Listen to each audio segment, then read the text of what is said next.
Aloha. This is clarification number 11 and the foundation to lessons 321 through 330 of A Course in Miracles with Hope Johnson. Number 11. What is creation?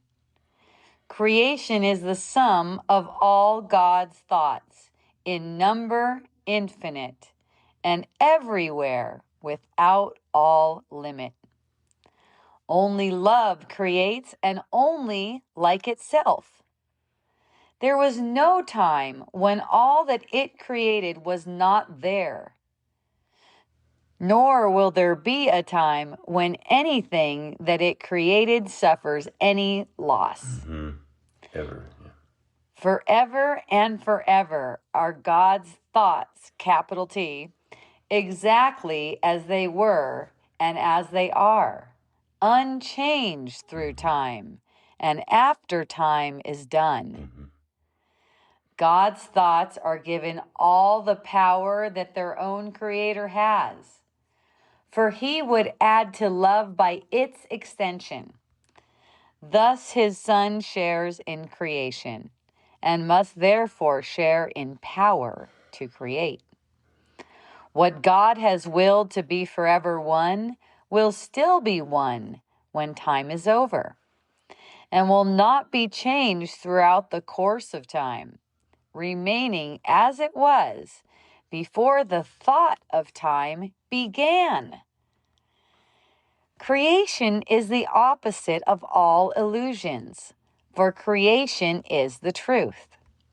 Creation is the Holy Son of God, for in creation is His will complete in every aspect, making every part container of the whole. Its oneness is forever guaranteed inviolate, forever held within His holy will, beyond all possibility of harm, of separation, imperfection, and of any spot upon its sinlessness. We are creation, we, the sons of God. We seem to be discreet and unaware of our eternal unity with Him. Yet back of all our doubts, past all our fears, there still is certainty. For love remains with all its thoughts, its sureness being theirs. God's memory is in our holy minds, which know their oneness and their unity with their Creator. God's thoughts know their oneness and their unity with their Creator. Let our function be only to let this memory return, only to let God's will be done on earth, only to be restored to sanity, and to be but as God created us. Our Father calls to us. We hear His voice, and we forgive creation in the name of its Creator, holiness itself, whose holiness His own creation shares, whose holiness is still a part of us. And that concludes the text. What is creation? So it looks like, according to this teaching, creation is God's forever thought born of love without limit. It's our true identity and function within our identity. Creation is God's thought, capital T thought, eternal and whole. Creation isn't something made and then changeable, like illusions. It says it's a sum of God's thoughts, always present, never altered by time or error. What's an error? Taking yourself to be less than that. You're never altered by that. Everything real is already perfectly what God intended it to be. And only love creates. Truly, creating comes only from love and can only extend love.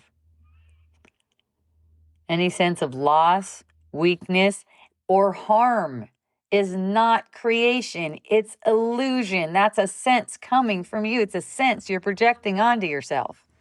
That's not there. It's not even there. To create truly is to reflect love. Look, if you seem to be looking out on a world and blaming someone else for not reflecting love, you are not reflecting love in that moment. It's like you're dead. You're not dead, but it's like you're dead because you're not doing your function. You're not serving the will of God. You're not supposed to look out and judge what's not reflecting love.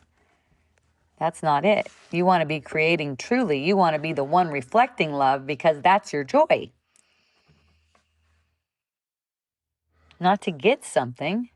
It's just your joy in the reflecting love. That giving, that gift is received by you. It's not for manipulation, control, or possession or anything like that. To create truly is to reflect love. Okay?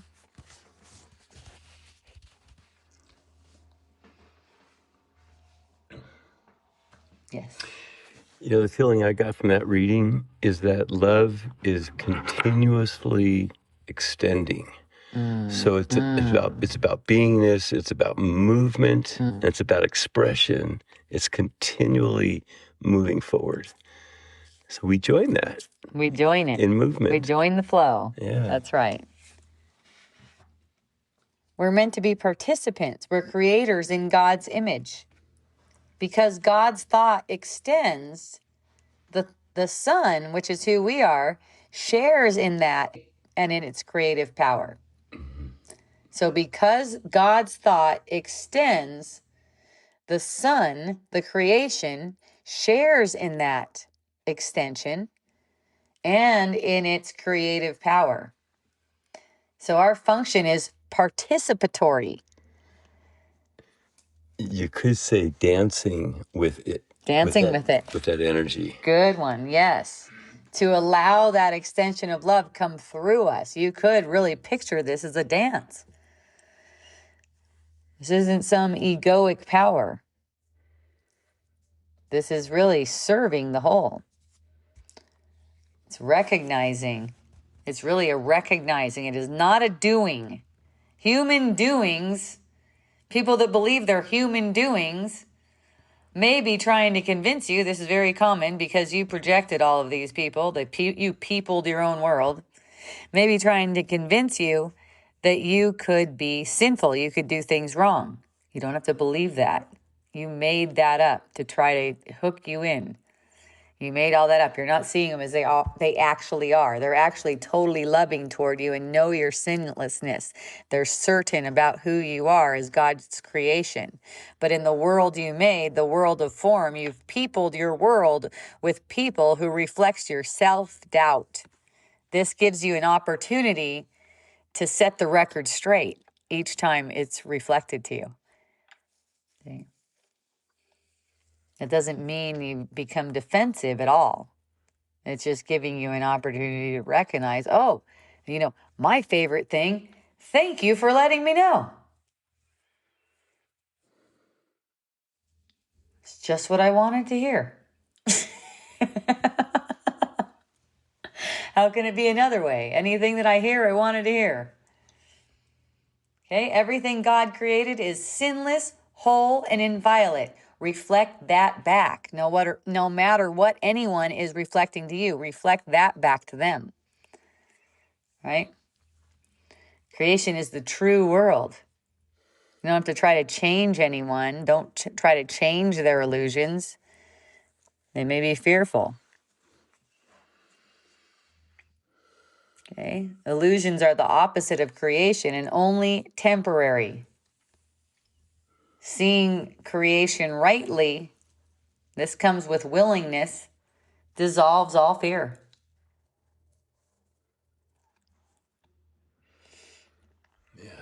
It's a decision to join with creation.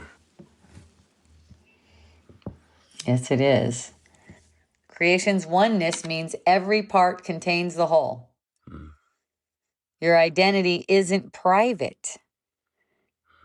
It's shared. It's a shared identity. Your true identity. The identity that you made up that seems like it's separate from other identities, that one's private. Let it be exposed. That's how you undo it. Let it be exposed. It's only an illusion. It's full of fear.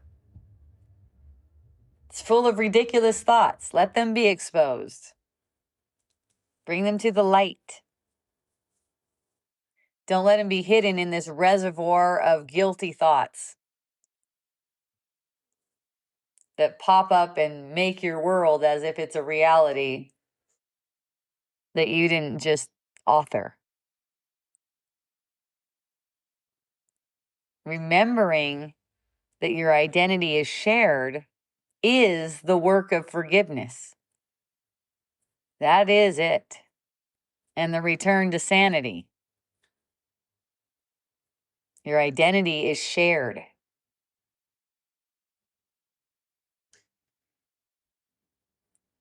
So we're letting memory return.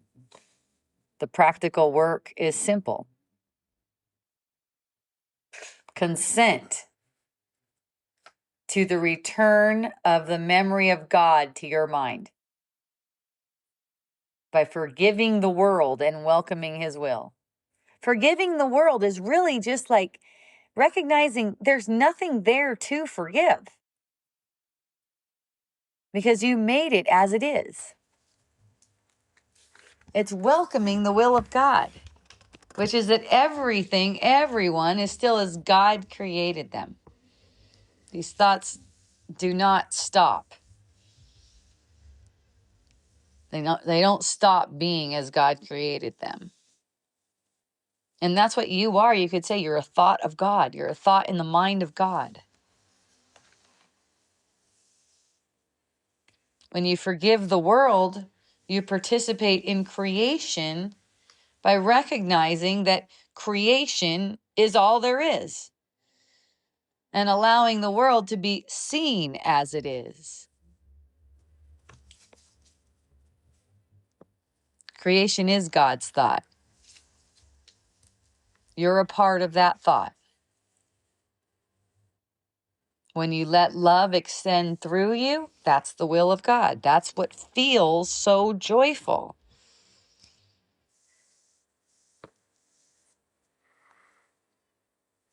So if you're using this as a practice, which I always recommend you do, just take a day for this clarification.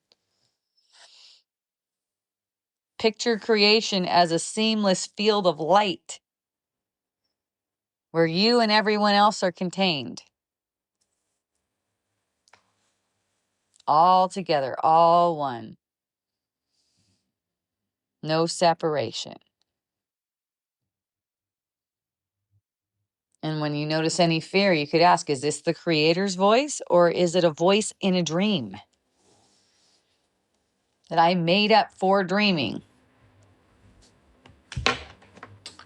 At the end of that, it says to forgive creation, which is a very interesting phrase. Yeah. I'm guessing it might mean to bless creation. Like forgive it means have a personal blessing of it. Yeah. Well, see, the thing is, we have superimposed an illusion over creation, which is basically made by thinking apart from God.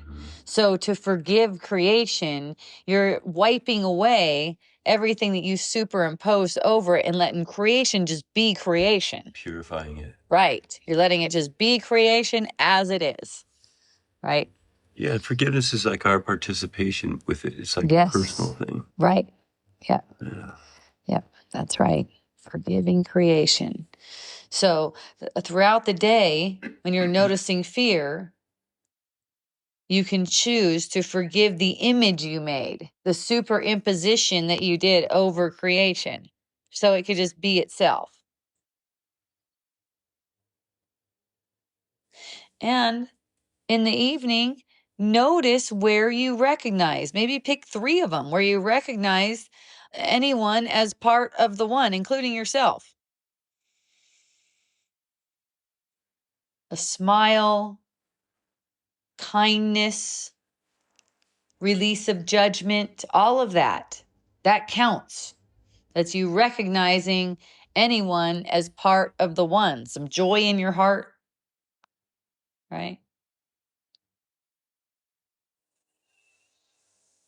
Creation is not an abstract doctrine to inflate the ego. It's humble. It's actually humble. It's recognizing that your true role is service to one will.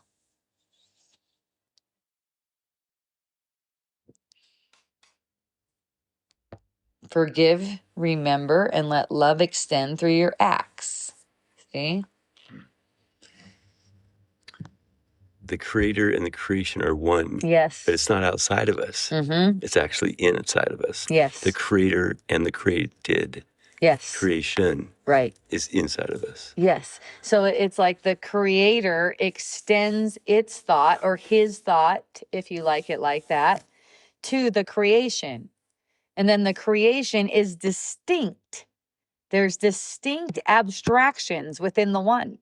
And each distinct abstraction has the power of God, creative power, based on the thought of God to create. And all creations, all of our creations are eternal. And this little blip in consciousness where we seem to be in time, that's not touching creation at all.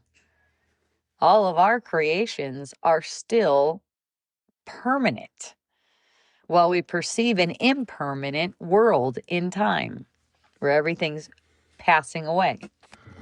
And all of our creations are founded in love. They're founded in perfection. The thought that we have taught ourselves to believe here is separation. And there are many thoughts that extrapolate off of that one.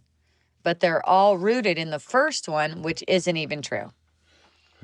So we go back to creative thought. And in a dream, what we have left of our creative ability is to forgive and extend love. And forgiveness leads to extending love. Extending love is natural for us. And that's the effect once we have forgiven our illusions. You said that creation is love, and it's also joy. Mm-hmm. And this is what you're really good at. Mm-hmm. That's your creation is joy. Mm-hmm. All of our creation is joy. Yeah, that's all of us. Yeah. The ego is all about seriousness. Mm-hmm. Right? Creation expresses as joy, love, compassion, peace, perfection. Mm-hmm. That's what it is. Yeah. We're perfectly joyful. That is just one good way of seeing, if you're in the spirit, inspired, you're joyful if you're inspired. That's just how it is. You're never inspired without joy. That's just a part of it. So is peace. So if you want to use this as a regular lesson twice a day and every hour, contemplate what creation is. Contemplate this. Okay? The thought of God. What is the thought of God? Right? And how could it possibly be assailed? Right? How could it possibly be changeable? Everything real is already what God intended. So have a beautiful remembrance. I love you. Aloha.